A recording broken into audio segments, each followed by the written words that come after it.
भगवान की जय। प्यारे कृष्ण कन्हैया लाल की जय। श्रीमद् देवी भागवत महापुराण 12वां स्कंद चल रहा है। कल 2 अध्याय हो चुके थे। आज तीसरे अध्याय से गायत्री हृदयान्यास और गायत्री स्तोत्र। नारद जी ने कहा, भगवान देवदेवेश, आप भूत एवं भविष्यत जगत के स्वामी हैं। प्रभु में दिव्य कवच और गायत्री मंत्र का स्वरूप तो सुन चुका, अब श्रेष्ठ गायत्री हृदय सुनना चाहता हूँ, जिसके धारण से गायत्री जप से मिलने वाले अखिल पुण्य प्राप्त हो जाते हैं।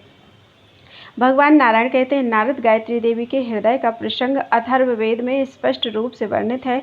वही परम रहस्य युक्त प्रसंग मैं तुम्हें सुनाऊंगा। महादेवी गायत्री का विराट रूप है। ये वेद की जननी है। इनका ध्यान करके अंगों में इन देवताओं का ध्यान करना चाहिए। जैसे पिंड और ब्रह्मांड दोनों में एकता है, वैसे ही अपने में और देवी में एकत्व की भावना करनी चाहिए। साधक पुरुष देवी के रूप में अपने में कोई पार्थक्य ना समझे। वेदज्ञ पुरुषों का कथन है कि देव भाव से संपन्न होकर भी देवता की पूजा करें। अतः इष्ट देवता में अभेद संपादन करने के लिए अपने शरीर में बक्षमाण देवताओं का न्यास करना परम आवश्यक है। अब मैं इसका उपाय बतलाता हूँ, जिससे तन्मयता प्राप्त हो सकती है। इस गायत्री हृदय का मैं नारायण ही ऋषि कहा गया हूँ। गायत्री छंद है। भगवती परमेश्वरी इसकी इष्ट देवता हैं। पूर्वोक्त प्रकार से क्रमशः अपने 6 अंगों में इसका न्यास करना चाहिए। एकांत देश में किसी आसन पर बैठकर मन को एकाग्र करके भगवती गायत्री का ध्यान करें। अब अंग न्यास का प्रयोग बतलाया जाता है। मस्तक में ध्यौ संबंधी देवता की, दंत पक्ति में अश्विनी कुमार की, दोनों होठों में दोनों संध्याओं की, मुख में अग्नि की, जिह्वा में सरस्वती की, ग्रीवा में बृहस्पति की, दोनों स्तनों में 8 वसुओं की, दोनों भुजाओं में मरुदगणों की, हृदय में पर्जन्य की, उदर में आकाश की, नाभि में अंतरिक्ष की, कटी में इंद्र की और अग्नि की, पेड़ों में विज्ञान धन प्रजापति की, एक जांघ में कैलाश की और मलयगिरी की, दोनों जानुओं में विश्वदेवों की, पिंडलियों में कौशिक की, गुदा में उत्तरायण एवं दक्षिणायन के अधिष्ठात्र देवताओं की, दूसरी जांघ में पितरों की, पैरों में पृथ्वी की, अंगुलियों में वनस्पति की, रोमों में ऋषियों की, नखों में मुहूर्तों की, हड्डियों में ग्रहों की तथा रुधिर और मांस में ऋतुओं की भावना करें। संवत्सर जिनका एक पल है, जिनकी आज्ञा के अनुसार सूर्य और चंद्रमा दिन और रात का विभाजन करते हैं तथा जो दिव्य परम पूज्य एवं सहस्रों नेत्रों से शोभा पाने वाली भगवती गायत्री हैं, उनकी मैं शरण ग्रहण करता हूँ। ओम सूर्य के उस श्रेष्ठ तेज को प्रणाम है। पूर्व दिशा में उदय होने वाले भगवान सूर्य को प्रणाम है। प्रातःकालीन भगवान सूर्य को नमस्कार है। आदित्य मंडल में प्रतिष्ठा पाने वाली भगवती गायत्री को नमस्कार है। प्रातःकाल में इन गायत्री देवी का ध्यान करने वाला रात्रि में किए हुए पापों का नाश करता है।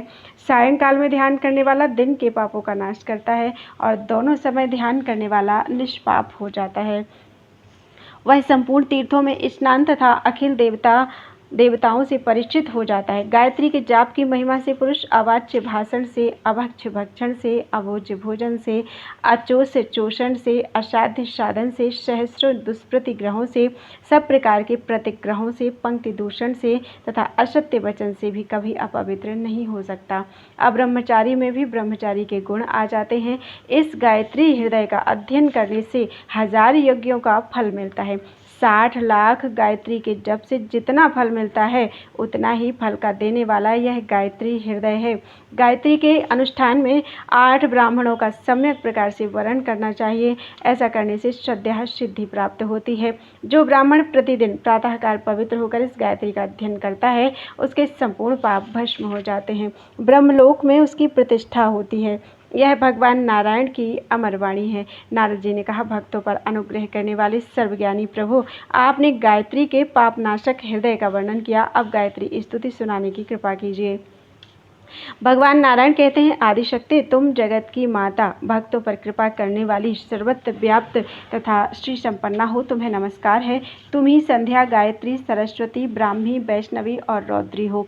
रक्त, श्वेत और कृष्ण ये तुम्हारे रूप हैं। देवी, तुम प्रातःकाल में बाल अवस्था से संपन्न, मध्याह्न काल में युवावस्था वाली और सायंकाल में वृद्धावस्था से युक्त हो जाती हो। मुनि लोग सदा तुम्हारे रूप के विषय में इस प्रकार का चिंतन करते हैं।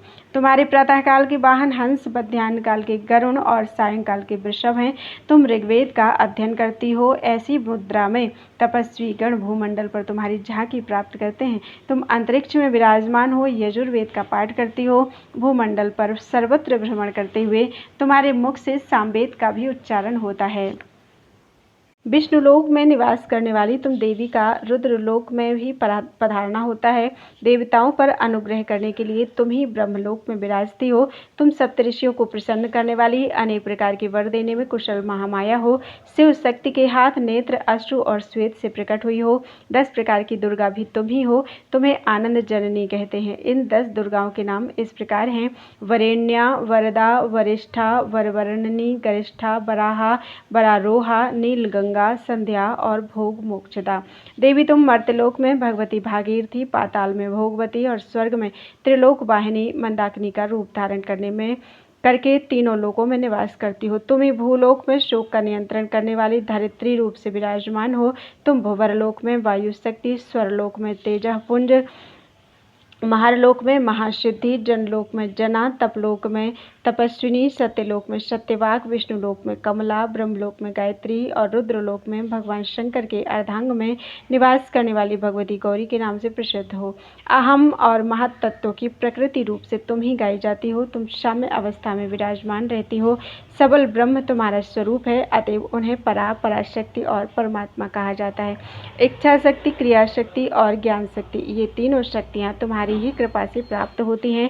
गंगा, यमुना, बिपाशा, सरस्वती, सरयू, देविका, सिंधु, नर्मदा, इरावती, गोदावरी, शतद्रु, देवलोक में विचरण करने वाली कावेरी, कौशिकी, चंद्रभागा, वितस्ता, सरस्वती, गंडकी, तापनी, करतोया, गोमती और वेत्रवती, ये नदियाँ भी तुम्हारे ही रूप हैं। इड़ा, पिंगला, सुषुम्ना, गांधारी, हस्तिजिह्वा, पूषा, अपूषा, आलम्बुषा, कुहू और शंखिनी आदि नामों से विख्यात प्राण वहन करने वाली नाड़ियों के रूप से तुम सब के शरीर में निवास करती हो, ऐसा प्राचीन बुद्धजन कहते हैं। तुम प्राण शक्ति रूप से हृदय कमल पर विराजमान रहती हो। कंठ में रहकर स्वप्न का सृजन करना तुम्हारा सहज गुण है। तुम सर्वाधार स्वरूपिणी हो। तालुओं में तुम्हारा निवास है। भवों के मध्य में बिंदु रूप से तुम विराजती हो। तुम्हें बिंदु मालिनी कहते हैं। मूलाधार में कुंडलनी नाड़ी तुम्हारी ही आकृति है। व्यापक रूप से तुम सबके रोमकूप में विराजती हो। तुम्हारी शिखा के मध्य में परमात्मा तथा शिखा के अग्रभाग में मनोन्मनी शक्ति विराजमान रहती है। महादेवी, अधिक कहने से क्या लाभ? त्रिलोकी में जो कुछ है वह सब तुम ही हो। संध्या में मोक्ष लक्ष्मी की प्राप्ति के लिए तुम्हें नमस्कार करता हूँ। यदि संध्या के अवसर पर इस स्तोत्र का पाठ किया जाए तो प्रचुर पुण्य प्राप्त होता है। इस स्तोत्र के प्रभाव से ढेर के ढेर पापों का नाश हो जाता है। यह स्तोत्र महान सिद्धिप्रद है। जो पुरुष सावधान होकर संध्या काल में इसका पाठ करता है वह अपुत्री हो तो पुत्रवान और धन की इच्छा वाला हो तो धनवान हो जाता है। संपूर्ण तीर्थ एवं जप, तप, योग, यज्ञ और दान के पुण्य उसे प्राप्त हो जाते हैं। वह दीर्घ काल तक प्रचुर भोग कर अंत में मुक्त हो जाता है। तपस्वियों के बनाए हुए इस स्तोत्र को जो स्नान के समय पढ़ता है वह जहाँ कहीं भी जल में स्नान करे उसे संध्या करने का उत्तम फल प्राप्त हो जाता है। नारद, मेरी यह बात सत्य है, इसमें कोई संदेह नहीं करना चाहिए। नारद, जो भक्ति पूर्वक इस स्तोत्र को सुनेगा वह भी पापों से छूट जाएगा। संध्या के उद्देश्य से कहा हुआ यह स्तोत्र अमृत की तुलना करने वाला है। बोलो वृंदावन बिहारी लाल की जय।